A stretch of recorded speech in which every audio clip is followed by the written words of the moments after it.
미국이 철수하면 한국은 단 24시간도 못 버티잖아. 한국 살고 싶으면 72시간 안에 13조 원 지급해. 그렇지 않으면 70년 동맹은 끝이야. 트럼프 대통령이 한국을 전 세계 앞에서 공개 처형하려 했습니다. 트럼프 대통령의 짜치는 계획은 한국을 굴복시키는 것이었죠. 그런데 오만했던 미국이 발칵 뒤집혔습니다. 그동안 한국을 아시아 따까리 정도로 생각하던 미국. 늘 그래왔듯이 결국 한국은 무릎을 꿇을 거라 자신했습니다. 하지만 대한민국 이번엔 달랐습니다. 필요 없습니다. 주한미군 즉시 철수하십시오.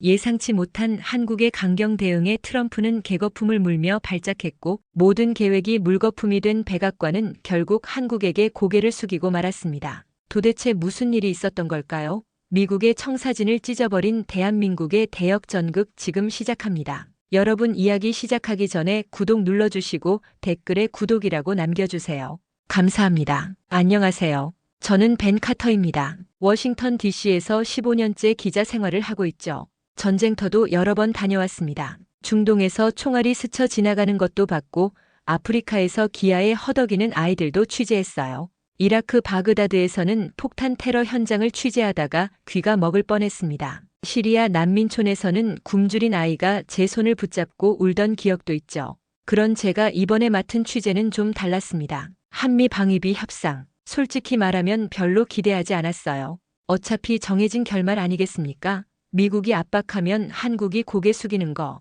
그냥 그런 광경을 카메라에 담아가는 거라고 생각했죠. 편집장도 그렇게 말했습니다. 벤, 이번 건 쉬운 거야. 그냥 가서 찍고 와. 협상장은 국무부 대회의실이었습니다. 천장이 높고 웅장했어요. 벽에는 역대 국무장관들의 초상화가 걸려 있었죠. 천장의 샹들리에가 눈부시게 빛났습니다. 그 아래 긴 테이블 양쪽에 미국과 한국 대표단이 마주 앉았어요. 전 세계 언론이 이 장면을 생중계하고 있었습니다. 저도 그중 한 명이었습니다. 카메라 8대가 돌아가고 있었어요. 기자만 30명은 넘었습니다. 미국 대통령이 직접 나와서 말했어요. 72시간 내에 13조 원을 내십시오. 안 그러면 동맹은 끝입니다. 목소리는 단호했습니다. 카메라 플래시가 터졌어요.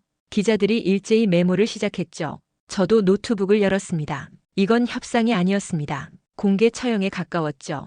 전 세계가 한 나라에 무릎 꿇는 장면을 기다리고 있었어요. 한국 대표단을 봤습니다. 외교부 북미국장 이준호, 40대 중반쯤 되어 보였어요. 검은 양복에 흰 셔츠, 넥타이는 감색이었습니다. 표정은 담담했어요. 손목에 낡은 시계를 차고 있었죠. 유리가 긁힌 자국이 보였습니다. 그는 아무 말도 하지 않았어요. 그냥 메모만 했습니다. 펜을 들고 종이에 뭔가를 적더니 고개를 끄덕였어요. 감정이 전혀 드러나지 않았죠. 옆에 앉은 젊은 외교관 2명도 마찬가지였습니다. 입을 꼭 다물고 앉아 있었어요. 미국 대표단은 점점 목소리를 높였습니다. 파워포인트를 켰어요. 화면에 그래프가 나타났죠. 한국은 주둔비의 18%만 부담합니다. 일본은 80%, 독일은 28%입니다. 미국 측 수석대표 마이클스가 말했습니다. 한국은 무임승차를 하고 있습니다. 그는 레이저 포인터로 그래프를 가리켰어요. 빨간 점이 화면을 훑죠. 기자석에서 웃음소리가 새어나왔습니다. CNN 화면 자막에는 이렇게 떴어요. 한국 무임승차국인가? 저는 그 순간 한국 대표단의 얼굴을 봤습니다. 이준호는 여전히 침착했어요. 감정적 반응이 전혀 없었습니다. 옆에 앉은 젊은 외교관은 입술을 깨물고 있었죠. 주먹을 쥐었다 펴기를 반복했어요. 손등에 핏줄이 붉어졌습니다. 미국 측은 더 자신감을 얻었습니다. 목소리가 커졌어요. 한 대표는 비아냥거리듯 말했죠. 한국은 명품 가방에는 돈을 쓰면서 안보에는 인색합니다. 강남에서는 수백만 원짜리 가방을 들고 다니면서 말입니다. 회의실에 웃음이 번졌습니다. 저도 그때는 웃었어요. 솔직히 말하면요. 한국을 그냥 미국의 보호를 받는 작은 나라 정도로만 생각했거든요. 제 머릿속엔 고정관념이 있었습니다. 한국은 미국 덕분에 살아남은 나라. 그게 전부였죠. 협상은 일방적이었습니다. 미국이 요구하고 한국이 듣고 그게 전부였어요. 1시간이 지나도 한국 측은 입을 열지 않았습니다. 저는 노트북에 이렇게 적었어요. 예상대로 흘러가는 중. 한국의 굴복은 시간 문제. 미국 측은 계속 숫자를 던졌습니다. 13조, 15조, 20조. 숫자가 커질수록 압박은 강해졌죠. 마이클스가 말했습니다. 이건 공정한 요구입니다. 한국이 누려온 안보의 대가입니다. 70년 동안 누린 평화의 값입니다. 기자들이 고개를 끄덕였어요. 저도 그랬습니다. 당연한 말처럼 들렸거든요. 옆에 앉은 영국 기자가 속삭였습니다. 끝났네. 저도 동의했어요. 그런데 그때였습니다. 이준호가 처음으로 손을 들었어요. 회의실이 조용해졌죠. 플래시가 멈췄습니다. 모든 카메라가 그를 향했어요. 그는 천천히 일어섰습니다. 낡은 시계를 한번 만지더니 입을 열었어요. 마이클스 대표님, 질문 하나 드려도 될까요?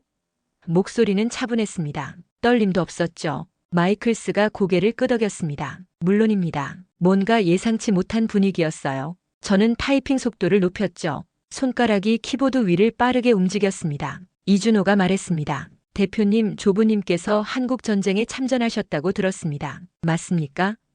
마이클스는 잠시 멈칫했어요. 네, 맞습니다. 해병대였죠. 이준호가 미소 지었습니다. 그럼 이 사진을 아실 겁니다. 화면이 바뀌었어요. 흑백 사진 한 장이 나타났죠. 1950년 흥남 부두 메러디스 빅토리 호라는 배가 보였습니다. 저는 그 사진을 알고 있었어요. 한국 전쟁 당시 1만 4천 명의 피난민을 태운 기적의 배. 역사 교과서에도 나오는 유명한 사진이죠. 눈이 내리는 부두에 사람들이 빼곡히 모여 있었습니다. 이준호가 말을 이었습니다. 이 배에 탄 사람 중에 대표님, 조부님이 계셨습니다. 그때 한 한국 소년이 조부님을 살렸죠. 회의실이 숨을 죽였습니다. 저도 타이핑을 멈췄어요. 마이클스의 얼굴이 굳었습니다. 이준호는 계속 말했어요. 조부님은 부상을 입으셨죠. 눈보라가 몰아치던 그날 밤 12살 소년이 조부님을 업고 부두까지 뛰었습니다. 소년의 등에는 피가 배어나왔어요. 신발도 없었습니다. 그 소년이 없었다면 조부님은 그곳에서 돌아가셨을 겁니다. 그럼 대표님도 이 자리에 계시지 않았겠죠. 회의실이 완전히 조용해졌습니다. 카메라 셔터 소리만 들렸어요. 이준호가 마지막으로 말했습니다. 그 소년이 제 아버지입니다. 저는 그 순간을 잊을 수가 없어요. 마이클스의 눈이 흔들렸습니다. 입술이 떨렸죠. 회의실 분위기가 완전히 바뀌었어요. 저는 노트북 화면을 그냥 바라봤습니다. 손가락이 움직이지 않았죠. 옆에 앉은 프랑스 기자가 작게 한숨을 쉬었습니다. 회의실은 여전히 조용했습니다. 마이클스는 한참을 말이 없었어요. 그의 손이 떨리고 있었습니다. 물컵을 들었다가 다시 내려놓았죠. 이준호는 그를 조용히 바라봤습니다. 저는 그 침묵이 얼마나 길었는지 정확히 기억해요. 27초. 제 노트북 화면 구석의 시계를 계속 봤거든요. 27초 동안 아무도 입을 열지 않았습니다. 카메라만 돌아갔어요. 전 세계가 이 침묵을 지켜보고 있었죠. 마이클스가 겨우 입을 열었습니다. 그건 개인적인 이야기입니다. 목소리가 갈라졌어요. 이준호가 고개를 끄덕였습니다. 맞습니다. 개인적인 이야기죠. 하지만 이 협상도 결국 사람의 이야기 아닙니까? 그는 다시 앉았어요. 미국 측이 끼어들었습니다. 감동적인 이야기지만 협상과는 무관합니다. 우리는 숫자를 이야기하러 온 겁니다. 이준호가 미소 지었습니다. 좋습니다. 그럼 숫자 이야기를 해볼까요? 화면이 다시 바뀌었습니다. 이번엔 그래프가 나타났어요. 미국 측이 보여준 것과 비슷했지만 뭔가 달랐습니다. 이준호가 말했어요. 아까 대표님께서 한국이 18%만 부담한다고 하셨죠. 맞는 숫자입니다. 하지만 전체 그림은 아닙니다. 그는 레이저 포인터를 들었어요. 이건 직접 분담금만 계산한 겁니다. 하지만 간접 비용은 빠져 있죠. 저는 메모를 시작했습니다. 간접 비용이라니 무슨 말일까? 이준호가 설명을 이었습니다. 한국은 미군 기지 주변 소음 피해 보상금을 매년 수백억 원씩 지급합니다. 기지 이전 비용도 한국이 부담했어요. 평택 기지 건설에만 10조 원이 들었습니다. 화면에 숫자들이 나타났어요. 저는 눈을 크게 떴습니다. 10조라니. 훈련장 임대료도 무상입니다. 환경 복구 비용도 한국이 부담합니다. 이 모든 걸 합치면 실질 부담률은 40%가 넘습니다. 미국 측 대표들이 웅성거렸어요. 서류를 뒤적이기 시작했죠. 그런데 이준호는 거기서 멈추지 않았습니다. 하지만 진짜 중요한 건 따로 있습니다. 그가 다음 슬라이드를 넘겼어요. 사진 한 장이 나타났습니다. 서울 용산의 항공 사진이었어요. 이게 뭔지 아십니까? 아무도 대답하지 않았습니다. 용산 미군 기지입니다. 서울 한복판 40만 평. 현재 시가로 계산하면 평당 5천만 원입니다. 저는 계산기를 두드렸어요. 20조. 이준호가 말을 이었습니다. 이건 용산만입니다. 평택, 오산, 군산, 대구, 전국에 퍼진 미군 기지를 다 합치면 얼마일까요? 화면에 숫자가 떴습니다. 1000조 원대. 저는 숨이 막혔어요. 이준호가 조용히 말했습니다. 74년 동안 한국은 이 땅을 무상으로 제공했습니다. 임대료 한 푼 받지 않고 말이죠. 회의실이 술렁이었습니다. 기자들이 서로 얼굴을 쳐다봤어요. 저도 옆에 영국 기자를 봤습니다. 그는 고개를 저었어요. 믿을 수 없군. 저도 같은 생각이었습니다. 미국 측 대표 한 명이 반박했습니다. 그건 전략적 요충지라서 제공한 겁니다. 한국의 안보를 위해서죠. 이준호가 고개를 끄덕였어요. 맞습니다. 전략적 요충지죠. 그런데 누구의 전략입니까? 그는 잠시 멈췄습니다. 북한만 막는 게 아닙니다. 중국을 견제하고 러시아를 감시하고 태평양을 통제합니다. 이건 한국만의 안보가 아니에요. 미국의 아시아 전략 전체입니다. 말이 끝나자 침묵이 흘렀어요. 저는 그제야 깨달았습니다. 아, 이건 단순한 숫자 싸움이 아니구나. 이준호는 프레임 자체를 바꾸고 있었어요. 한국이 보호받는 나라가 아니라 전략을 제공하는 나라로 말이죠. 미국 측은 당황한 기색이 역력했습니다. 마이클스가 말했어요. 그래도 실제 방위비 분담은 늘려야 합니다. 이건 공정한 요구입니다. 이준호가 대답했습니다. 공정함을 말씀하시는군요. 좋습니다. 그럼 공정하게 계산해 봅시다. 그는 계산기를 들었어요. 토지 임대료를 연 1%로만 쳐도 10조입니다. 거기에 소음 피해, 환경 비용, 기지 건설비를 더하면 연 15조가 나옵니다. 한국이 요구하는 게 아니에요. 그냥 계산만 한 겁니다. 회의실이 다시 조용해졌습니다. 미국 측 대표들이 서로 눈치를 봤어요. 이준호가 마지막으로 말했습니다. 13조를 내라고 하셨죠? 알겠습니다. 그럼 우리도 15조를 청구하겠습니다. 차액 2조는 앞으로 논의하시죠. 그는 웃지 않았어요. 진지했습니다. 저는 그 순간 손이 멈췄습니다. 이게 진짜 협상이구나. 지금까지 본 건 일방적 압박이었어요. 하지만 이제는 달랐습니다. 한국이 맞서고 있었죠. 숫자로 논리로 냉정하게. 미국 측 한 대표가 말했습니다. 이건 말도 안 됩니다. 동맹국끼리 이렇게 하는 겁니까? 이준호가 대답했어요. 동맹이기 때문에 솔직해야 합니다. 일방적 요구는 동맹이 아니에요. 거래죠. 그 말에 아무도 반박하지 못했습니다. 회의가 잠시 중단됐습니다. 쉬는 시간이었어요. 기자들이 복도로 쏟아져 나왔습니다. 모두들 흥분해 있었어요. 저거 진짜야? 1000조 원이라니. 한국이 저렇게 나올 줄 몰랐는데. 저도 마찬가지였습니다. 동료 기자에게 말했어요. 이거 예상과 완전히 다른데. 그가 고개를 끄덕였습니다. 완전히 뒤집혔어. 저는 노트북을 열고 기사 제목을 고민했습니다. 하지만 아직 쓸 수가 없었어요. 이게 어떻게 끝날지 알 수 없었거든요. 복도 끝에서 이준호를 봤습니다. 그는 창가에 서서 밖을 보고 있었어요. 손목에 낡은 시계를 또 만지작거렸죠. 저는 다가가고 싶었습니다. 질문하고 싶었어요. 하지만 그러지 못했습니다. 그는 혼자만의 시간이 필요해 보였거든요. 그때 젊은 한국 외교관 한 명이 그에게 다가갔습니다. 뭔가 속삭였어요. 이준호의 표정이 굳었습니다. 고개를 끄덕이더니 다시 회의실로 들어갔죠. 저는 그 뒷모습을 봤습니다. 뭔가 심상치 않았어요. 회의가 재개됐습니다. 분위기는 확연히 달라져 있었어요. 미국 측은 더 이상 여유롭지 않았습니다. 표정이 굳어 있었죠. 마이클스가 먼저 입을 열었습니다. 휴식 시간에 본국과 협의했습니다. 한국 측 주장에 일부 이해되는 부분이 있습니다. 저는 깜짝 놀랐어요. 미국이 물러서다니. 하지만 그는 곧 말을 이었습니다. 하지만 현실을 봅시다. 한국의 경제 규모를 생각하면 더 많은 분담이 가능합니다. 한국은 세계 10위권 경제 대국 아닙니까? 이준호는 침착하게 대답했습니다. 맞습니다. 한국 경제는 성장했죠. 그런데 그게 누구 덕분입니까? 미국 측 대표가 말했어요. 미국의 안보 우산 덕분 아닙니까? 전쟁 걱정 없이 경제에만 집중할 수 있었죠. 이준호가 고개를 저었습니다. 틀렸습니다. 한국은 전쟁 걱정을 한 번도 멈춘 적이 없어요. 남자들은 20개월씩 군 복무를 합니다. 지금도요. 북한과 휴전선을 마주하고 살아갑니다. 매일같이요. 그의 목소리에 힘이 실렸습니다. 저는 그제야 생각했어요. 맞다. 한국은 여전히 전쟁 중인 나라였습니다. 휴전일 뿐 종전이 아니죠.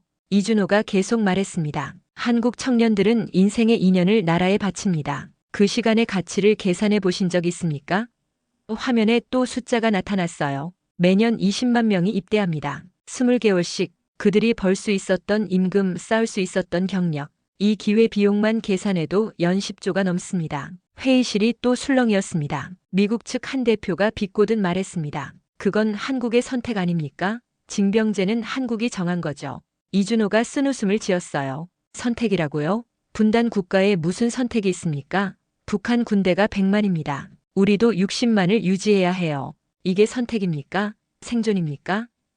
그 말에 아무도 반박하지 못했습니다. 이준호는 숨을 고르더니 다시 말했습니다. 미국은 모병제죠. 군인이 되고 싶은 사람만 갑니다. 한국은 다릅니다. 모든 청년이 가요. 대학생도 연예인도 재벌 아들도 갑니다. 저는 메모하면서 생각했습니다. 이건 단순히 돈 문제가 아니구나. 이준호는 보이지 않는 비용을 드러내고 있었어요. 숫자로 환산할 수 없는 것들을 숫자로 보여주고 있었죠.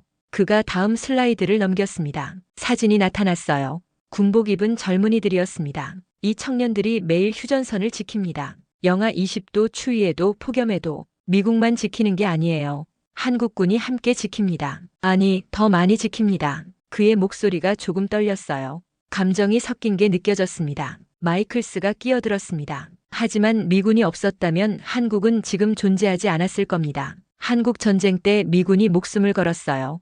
회의실이 조용해졌습니다. 이건 강력한 카드였어요. 감정에 호소하는 카드. 저도 고개를 끄덕였습니다. 사실 아닌가? 이준호는 잠시 침묵했습니다. 그러더니 천천히 입을 열었어요. 대표님 말씀이 맞습니다. 미군은 목숨을 걸었죠. 3만 6천 명이 전사했습니다. 한국인은 그 희생을 잊지 않습니다. 그는 고개를 숙였어요. 하지만 그는 고개를 들고 말을 이었습니다. 그런데 한국군 전사자는 아십니까? 13만 명입니다. 숫자가 화면에 떴어요. 13만. 저는 눈을 의심했습니다. 이준호가 계속했습니다. 민간인 사망자까지 합치면 100만이 넘습니다. 이건 전쟁이었어요. 미국만 싸운 게 아닙니다. 한국이 피를 흘렸습니다. 더 많이 흘렸죠. 회의실이 숨을 죽였습니다. 카메라 셔터 소리만 들렸어요. 이준호의 목소리가 낮아졌습니다. 제 할아버지도 그중 한 명이었습니다. 1950년 12월 장진호 전투. 미 해병대와 함께 싸우다 돌아가셨어요. 23세였습니다. 그는 손목에 낡은 시계를 만졌습니다. 이게 할아버지 시계입니다. 유품이죠. 멈춘 채로 돌아왔어요. 할머니가 평생 간직하셨습니다. 저는 그 시계를 봤어요. 유리가 깨져 있었습니다. 시간은 오후 3시 40분에 멈춰 있었죠. 마이클스의 얼굴이 굳었습니다. 다른 미국 대표들도 마찬가지였어요. 이준호가 말했습니다. 빚을 이야기하셨죠. 누가 누구에게 빚졌습니까? 우리는 함께 싸웠습니다. 함께 피 흘렸어요. 동맹이란 그런 겁니다. 한쪽이 베푼 게 아니에요. 함께 지켜낸 겁니다. 그 말이 회의실에 울렸습니다. 저는 타이핑을 멈췄어요. 손이 떨렸습니다. 이건 단순한 협상이 아니었습니다. 역사를 다시 쓰는 자리였어요. 이준호가 화면을 바꿨습니다. 또 다른 사진이 나타났어요. 베트남전 사진이었습니다. 1965년부터 1973년까지 한국군 30만 명이 베트남에 갔습니다. 미국을 돕기 위해서요. 5천 명이 전사했습니다. 그는 잠시 멈췄습니다. 미국이 요청했고 한국이 응답했습니다. 이게 동맹 아닙니까? 일방적 보호가 아니에요. 서로 돕는 관계입니다. 미국 측은 아무 말도 하지 못했습니다. 저는 그제야 깨달았습니다. 한국은 계속 미국을 도왔구나. 한국 전쟁 이후에도 베트남전, 이라크전, 아프가니스탄, 한국군은 계속 미군과 함께했어요. 하지만 저는 그걸 몰랐습니다. 아니, 생각해 본 적이 없었죠. 이준호가 마지막으로 말했습니다. 빚진 건 우리가 아닙니다. 우린 서로 빚지고 빚진 사이예요. 그게 동맹입니다. 그는 다시 자리에 앉았습니다. 회의실은 한동안 조용했어요. 저는 노트북 화면을 봤습니다. 지금까지 쓴 기사 제목을 지웠어요. 새로 써야 했습니다. 이건 제가 예상한 이야기가 아니었거든요. 한국의 굴복을 보러 온 게 아니었습니다. 저는 반전을 목격하고 있었어요. 회의는 계속됐지만 분위기는 완전히 바뀌어 있었습니다. 미국 측은 더 이상 공격적이지 않았어요. 방어하기 바빴죠. 마이클스가 말했습니다. 감정적인 이야기는 이해합니다. 하지만 현실로 돌아갑시다. 한국은 경제적 여유가 있습니다. 더 부담할 수 있어요. 이준호가 고개를 끄덕였습니다. 경제 이야기를 하시는군요. 좋습니다. 그럼 정확히 계산해 봅시다. 그는 노트북을 열었어요. 화면에 지도가 나타났습니다. 한국 전역에 빨간 점들이 찍혀 있었어요. 이게 주한미군 기지입니다. 총 73개, 면적은 2,500만 평입니다. 이준호가 레이저 포인터로 서울을 가리켰습니다. 용산 기지, 서울 한복판 40만 평. 현재 시가 평당 5천만 원입니다. 저는 계산했어요. 20조. 하지만 이건 옛날 가격입니다. 재개발하면 평당 1억도 가능해요. 그럼 40조입니다. 숫자가 커졌습니다. 이준호가 계속했습니다. 평택 기지 600만 평, 시가 15조. 오산 기지 200만 평, 시가 5조. 군산, 대구, 포항 다 합치면 얼마일까요? 화면에 숫자들이 주르륵 떴습니다. 저는 눈을 크게 떴습니다. 이준호가 말했습니다. 보수적으로 계산해도 1,000조 원대입니다. 이게 74년 동안 무상 제공한 땅의 가치예요. 회의실이 술렁이었습니다. 기자들이 웅성거렸어요. 1,000조라니. 미국 측 한 대표가 반박했습니다. 그건 극단적 계산입니다. 시가로만 따지면 안 되죠. 실제로 거래된 게 아니지 않습니까? 이준호가 웃었습니다. 맞습니다. 거래된 적이 없죠. 그럼 임대료로 계산해 볼까요?